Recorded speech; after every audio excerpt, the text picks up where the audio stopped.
This is IGN. An immersive war movie as terrifying as the darkest horror movie.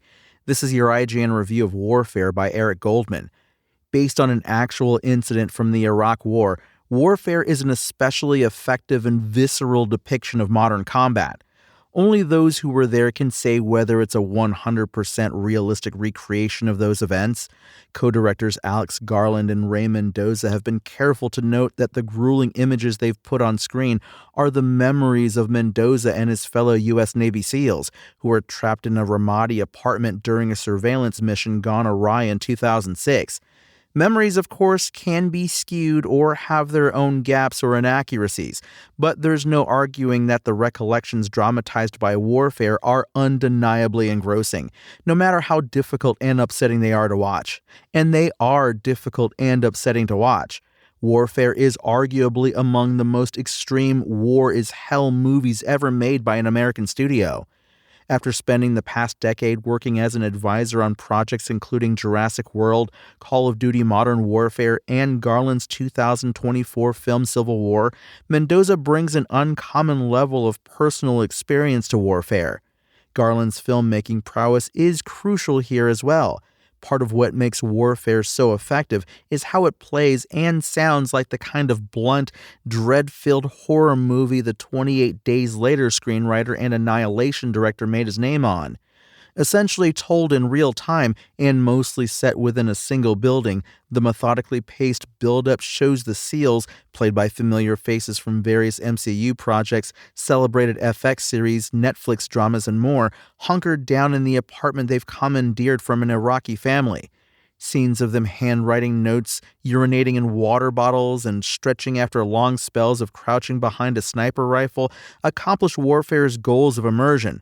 These lived-in, mundane, and even tedious early moments play out in the ever-present shadow of lethal danger, and the fear that any moment a bullet or bullets could come flying into the apartment.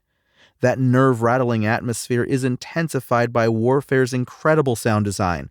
Devoid of any musical score, the combat scenes go sonically wild and surreal.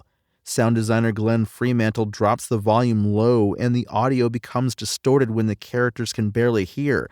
But there are also moments that are so loud it's almost too much to endure.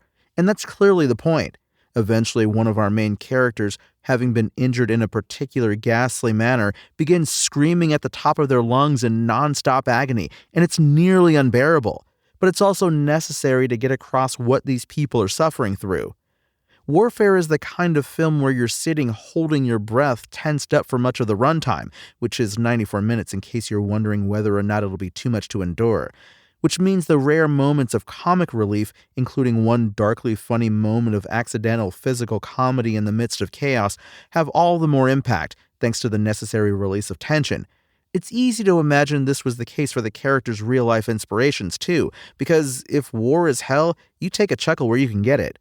A darkly effective sensory overload, Warfare does a strong, stripped-down job of placing us into the midst of a notably intense and confined few hours of surveillance and combat.